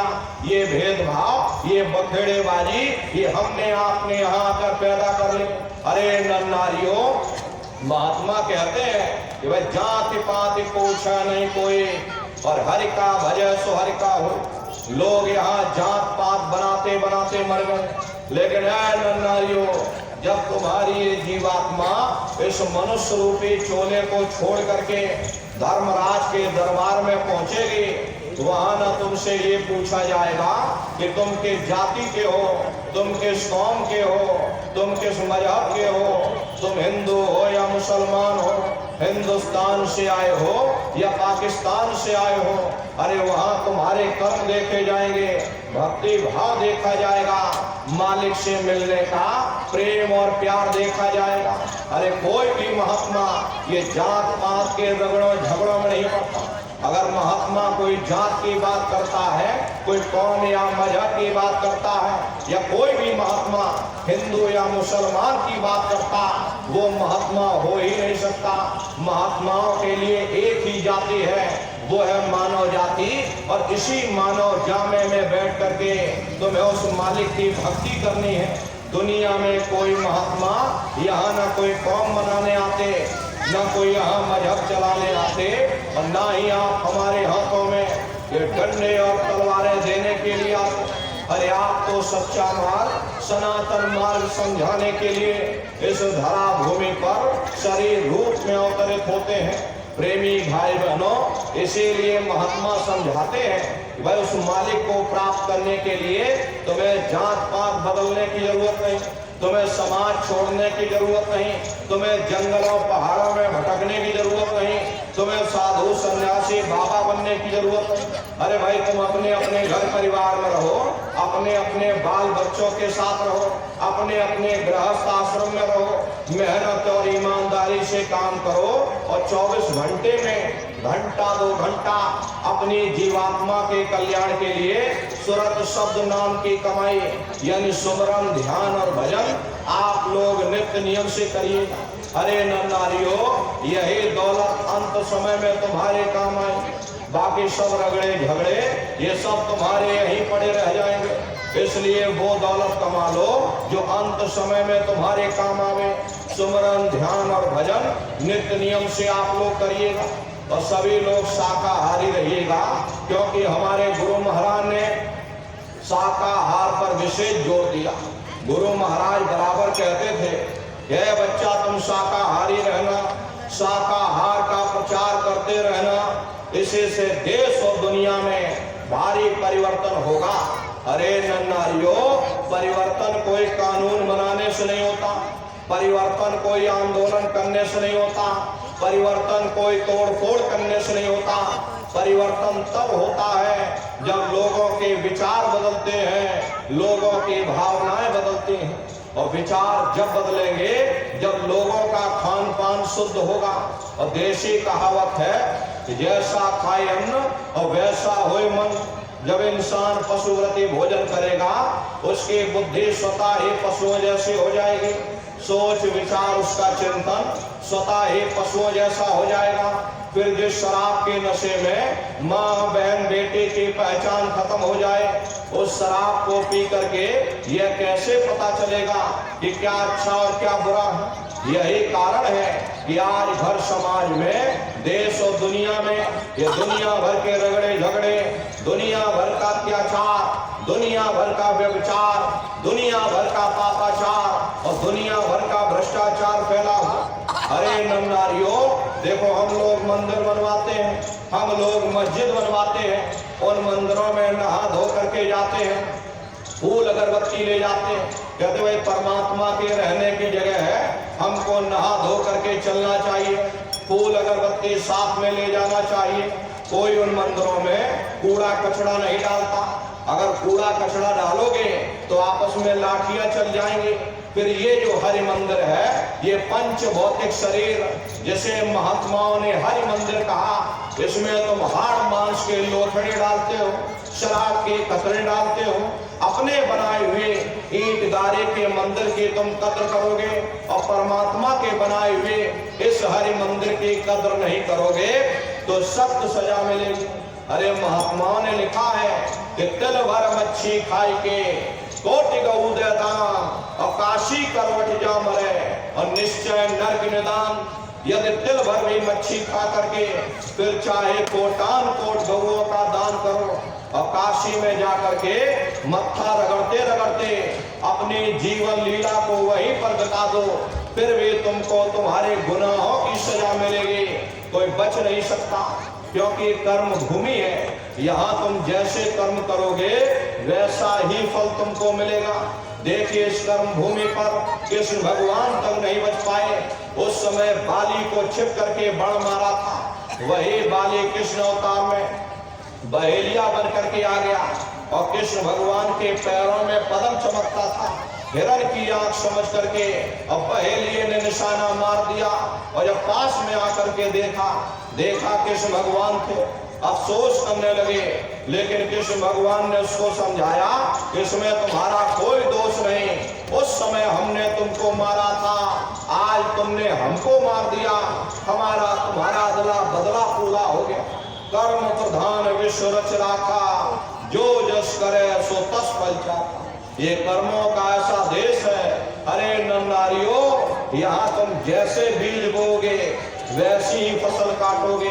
अरे धृतराष्ट्र ने कृष्ण भगवान से पूछा कि हे केशव में अंधा क्यों? मुझे 100 जन्मों की खबर है, मैंने इन 100 जन्मों में कोई ऐसा कर्म नहीं किया जिससे मैं अंधा होता। कृष्ण भगवान ने सिर पर हाथ रखकर कहा, जरा और पीछे जाकर देखो। तो देखा तो 106 जन्म का कर्म निकला। प्रेमी भाई बहनों, ये कर्मों का बड़ा पेचीदा जंजाल है। बड़े बड़े ऋषि मुनि, बड़े बड़े पीर पैगंबर औलिया, बड़े बड़े देवी और देवता ये कर्मों के जाल में फंसकर धोखा खा गए। कृष्ण भगवान ने उद्धव से कहा कि हे उद्धव, ये जो तुम चीटा देख रहे हो ये कई बार इंद्र बन चुका। हरे नर नारियों, जब स्वर्गों का राजा इंद्र वह अपने कर्मों के कारण चीटा बन सकता, तो हम दुनिया के जीवों का क्या हाल होगा, हम लोग कभी विचार नहीं कर पाते। इसलिए अपने कर्मों की तरफ ध्यान रखिएगा। ये कर्म प्रधान देश है। निरंजन भगवान ने ये कर्मों का ऐसा कानून बना दिया ताकि ये जीवात्मा यहाँ से निकलने ना पाए। अब तुम अच्छा कर्म करोगे तुमको अच्छा फल मिल जाएगा, बुरा कर्म करोगे तुमको बुरा फल मिल जाएगा। प्रेमी भाई बहनों, कर्मों का फल मिल जाएगा, मुक्ति नहीं मिलेगी। मुक्ति एक अलग विषय है। कर्म करोगे कर्मों का फल मिलेगा। अगर बुरे कर्म किए नरकों 84 में चले जाओगे, अच्छे कर्म करोगे राजा महाराजा बन जाओगे, कौमों मजहबों मुल्कों की हुकूमत हासिल कर लोगे, लोहे की जंजीरें उतर जाएंगी, सोने की बेड़ियां पड़ जाएंगी, हाथ से झाड़ू निकल जाएगी, हुकूमत की बागडोर मिल जाएगी। अरे ज्यादा से ज्यादा तुम स्वर्ग वैकुंठ में चले जाओगे। वो भी भोग योनियां हैं, एक निश्चित समय के लिए मिलती हैं। पुण्य कर्म समाप्त हो जाने के बाद फिर तुमको मृत्यु लोक में भेज दिया जाएगा। अब वहां से जब नीचे उतारे जाओगे तो किसी बड़े घर में जन्म मिल जाएगा।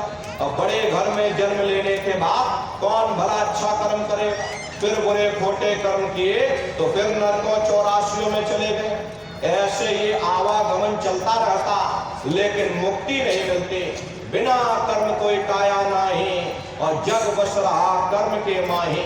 कर्म भूत सब जग को लागा, या से बचे नहीं कोई जागा। कर्मों का ये भूत सारे संसार के जीवों को लगा हुआ। आध्यात्म यही कहता है कि जब तक ये जीवात्मा निष्कर्म नहीं हो जाएगी उस परमात्मा को प्राप्त नहीं कर सकती। और निष्कर्म कब होगे? जब आप शब्द की कमाई करोगे, क्योंकि शब्द कर्म की रेख कटावे, शब्द शब्द में जाय मिलावे। शब्द वो साबुन है जो तुम्हारे कर्मों की रेख पर मेघ मार देगा। जिस वक्त से तुम घंटे और शंख की आवाज को सुनना शुरू कर दोगे, उसी वक्त से तुम्हारे कर्मों की सफाई होना शुरू हो जाएगी। अरे दुनिया भर के दुख दर्द तकलीफ, ये दुनिया भर के शरीर पर बीमारियां, ये रोग भोग क्यों आते हैं? ये हमारे अपने कर्मों के कारण आते हैं। अगर कर्म हमारे समाप्त हो जाए तो हम हमेशा के लिए ये दुख दर्द तकलीफों से आजादी मिल जाए। तो प्रेमी भाई बहनों, कर्मों की सफाई कब होगी? जब आप शब्द की कमाई करोगे, जब आप भजन करोगे। तो सुमरन, ध्यान और भजन, ये 3 क्रियाएं आपको बताई गई। नित्य नियम से आप लोग करिएगा और सभी लोग शाकाहारी रहिएगा। शाकाहार का प्रचार अपने अपने क्षेत्रों में आप लोग बराबर करते रहना। ये बहुत बड़ा धर्म का प्रचार प्रसार है। अरे नर नारियों, ये सतयुग कैसे आएगा? ये राम राज कैसे आएगा? अरे राम राज कोई भाषण देने से नहीं आने वाला। राम राज जब आएगा जब आप धर्म का प्रचार प्रसार करोगे। और धर्म का प्रचार प्रसार करने की जिम्मेदारी हम समस्त प्रेमी भाई बहनों की है, क्योंकि हम सभी लोग अपने गुरु महाराज के सिपाही हैं। अरे ये जिम्मेदारी कोई साधु महात्माओं की नहीं है। अरे प्रेमी भाई बहनों, आप भी साधु महात्मा हो। साधु महात्मा कोई टीका लगा लेने से कोई साधु नहीं बन जाता, या कोई दाढ़ी रखा लेने से कोई साधु नहीं बन जाता, कोई लाल पीला कपड़ा पहन लेने से कोई साधु नहीं बन जाता। अरे साधुओं जैसे कर्म होने चाहिए। अरे आप तो सबसे बड़े साधु हो। अपने गृहस्थ आश्रम में रहते हो, अपने मेहनत ईमानदारी से कमाते खाते हो, भजन ध्यान सुमरन करते हो।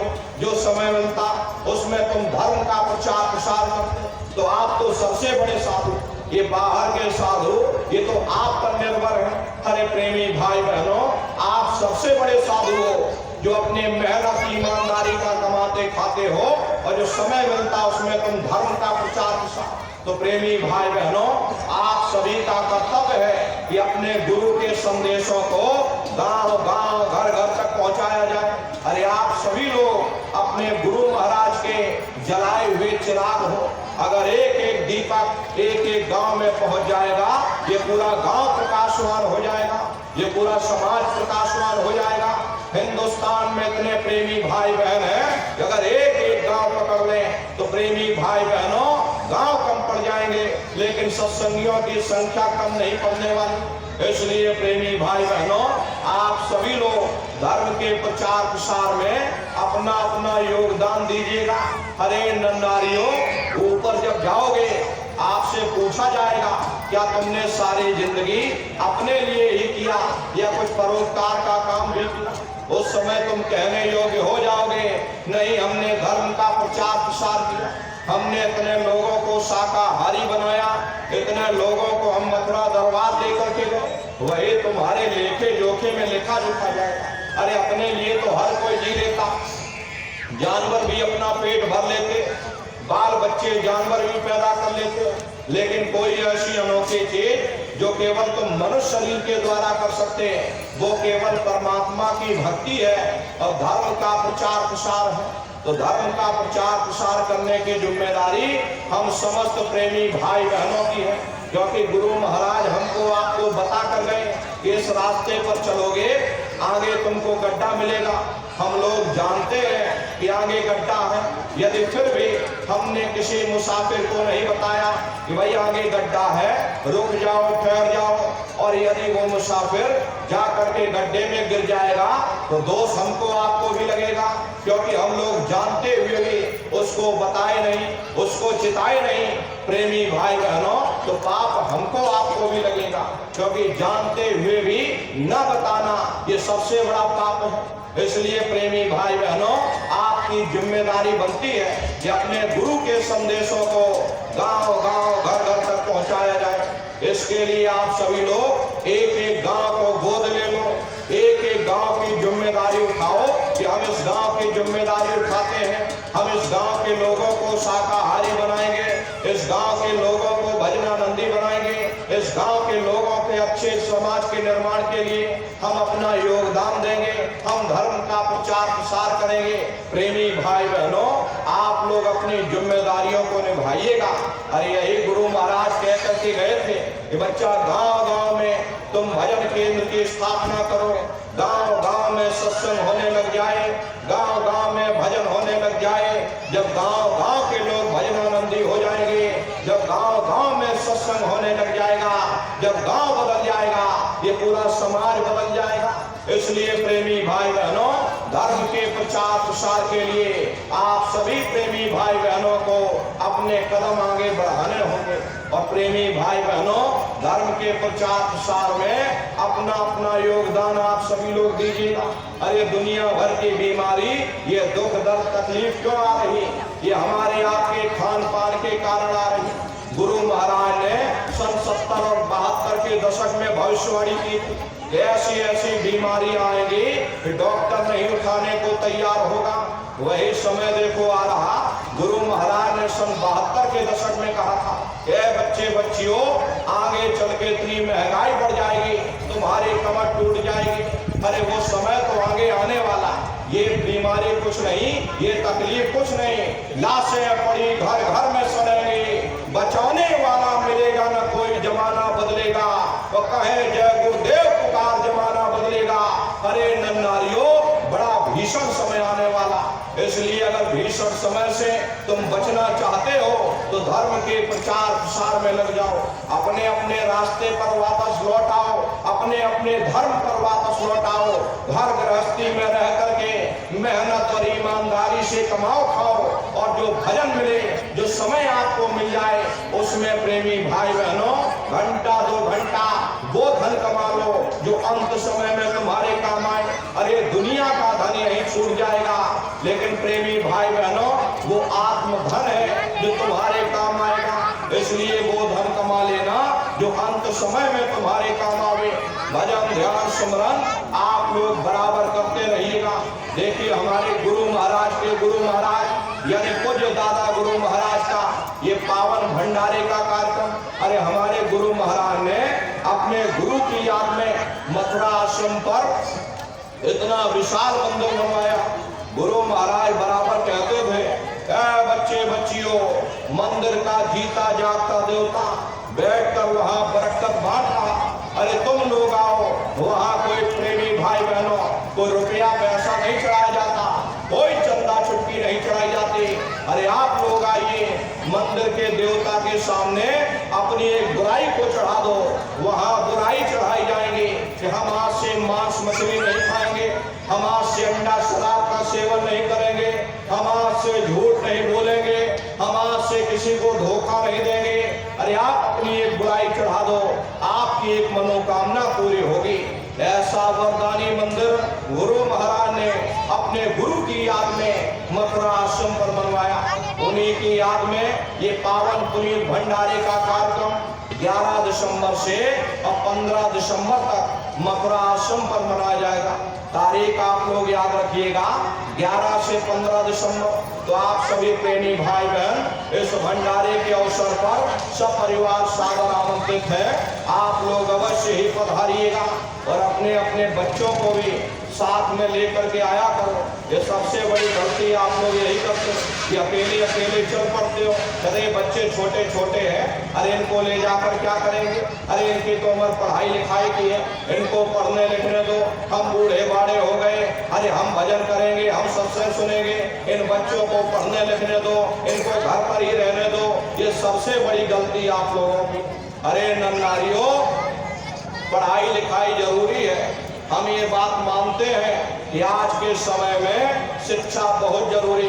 अरे हमको भी गुरु महाराज ने पढ़ाया लिखाया, हम भी 10वीं किए, फिर 12वीं किए, फिर BA किए, फिर LLB करके वकील बने। अरे पढ़ाया लिखाया हमको भी, लेकिन प्रेमी भाई बहनों, पढ़ाई लिखाई के साथ साथ अच्छे संस्कार भी जरूरी हैं।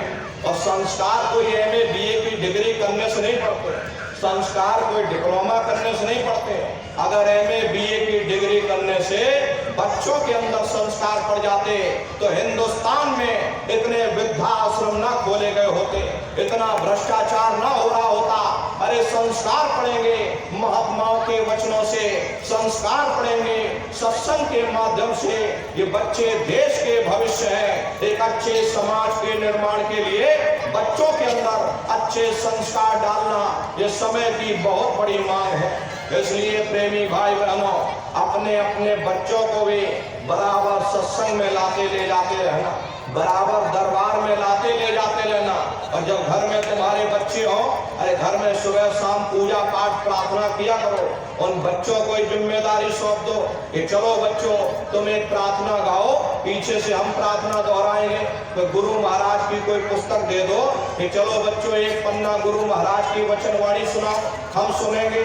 फिर उन्हीं बच्चों को भजन ध्यान सुमरन पर बैठो, खुद भी करो, बच्चों को भी कराओ। अरे वो बच्चे धीरे धीरे सुमरन ध्यान भजन करने लग जाएंगे। अपने अपने बच्चों को जिले के केंद्र बिंदु पर इकट्ठा करो, युवा संगठन बनाओ, नौजवान बच्चों को उसमें जोड़ो। जय गुरुदेव युवा संगठन बना हुआ, उसमें आप सभी लोग अपने अपने बच्चों को जोड़ो। अरे संगत की सेवाओं में उनको जोड़ो, उन बच्चों को जिम्मेदारी दे दो कि चलो बच्चों तुम फलानी जगह पर जा करके शाकाहारी का प्रचार करके आओ। अब ये छोटे छोटे बच्चे जब फलानी जगह पर जा करके और सामूहिक रूप से इकट्ठे होकर के जब शाकाहारी का प्रचार करेंगे, कितना बड़ा समाज पर असर पड़ेगा। देखो ये छोटे छोटे बच्चे और हमको समझाने आए हैं कि मांस खाना बुरी बात है, शराब पीना बुरी बात है। अरे समाज पर तो असर पड़ेगा ही, उन बच्चों के ऊपर भी इसका असर पड़ेगा कि भाई हम ये जो बात कह रहे हैं, हमको भी इन चीजों से दूर रहना चाहिए, हमको भी इन व्यसनों से दूर रहना चाहिए। तो ये आपके बच्चे प्रेमी भाई बहनों, ये भी इन व्यसनों से दूर रहेंगे। अरे प्रेमी भाई बहनों, ये बच्चे कच्चे घड़े हैं, इनको बचपन से तैयार किया जाता। बहुत से प्रेमी भाई बहन शिकायत करते कि हमारे बच्चे हमारी बात नहीं सुन रहे, उनका खान पान गलत हो गया। तो ये गलती आप लोगों की है। क्यों नहीं आपने अपने बच्चों पर ध्यान दिया? क्यों नहीं उनको बराबर दरबार में लेकर के आए? क्यों नहीं उनको सत्संग में बराबर लाते ले जाते रहे? क्यों नहीं उनको सुमरन ध्यान भजन पर बैठाया? क्यों नहीं उनके ऊपर निगाह रखें कि कहीं हमारे बच्चे किसी गलत संगत और सोहबत में न फंस जाए। तो बच्चों को बचपन से तैयार किया जाता। ये बच्चे धीरे धीरे बचपन से इनके अंदर संस्कार पड़ेंगे, समाज का नाम रोशन करेंगे, माँ बाप का नाम रोशन करेंगे। तो प्रेमी भाई बहनों, अपने अपने बच्चों पर ध्यान दीजिएगा। बराबर उनको दरबार में लाते ले जाते, बराबर सत्संग में लाते ले जाते रहिएगा। सुमरन, ध्यान और भजन बराबर बच्चों से करवाते रहना। ये भंडारे के कार्यक्रम पर आप सभी प्रेमी भाई बहन सपरिवार सादर आमंत्रित हैं। आप लोग अवश्य पधारिएगा और एक एक गांव गोद लेकर के गांव गांव में धर्म का प्रचार, अरे मीराबाई ने गा गा करके धर्म का प्रचार प्रसार किया। अरे आप भी प्रेमी भाई बहनों अपने गुरु के संदेशों को जन जन के बीच में पहुंचाइएगा। अरे लोगों को शाकाहारी बना दोगे, लोगों को भजनानंदी बना दोगे, एक अच्छे समाज का निर्माण हो जाएगा, देश दुनिया में अमन चैन कायम हो जाएगा। तो प्रेमी भाई बहनों, आप सभी लोग अपना अपना योगदान दीजिएगा। भजन, ध्यान और सुमरन आप लोग बराबर करते रहना और करवाते रहना। इसी के साथ अब हम अपनी वाणी को विराम देते हैं। यदि कोई गलती, कोई भूल चूक कहने सुनने में हमसे हुई हो तो प्रेमी भाई बहनों, हम छोटे हैं, आप सभी लोग हमारी माताएं बहनें बूढ़े बुजुर्ग हमको छोटा समझ करके आप सभी प्रेमी भाई बहन हमको क्षमा करेंगे। अजय बोलो जय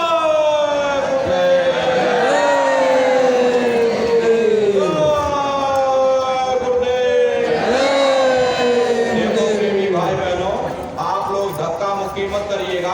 अभी हम बारी बारी से सबसे मिल लेंगे। नीचे उतर करके आप लोग बारी बारी से आइएगा। मिलते हुए गुरु महाराज की गाड़ी में चरण पादुका रखे हुए वहां दर्शन करके प्रसाद लेकर के आगे बढ़िएगा। कोई प्रेमी भाई बहन धक्का मुक्की नहीं करेंगे। आप लोग एक तरफ से आगे बढ़ते हुए निकलिएगा।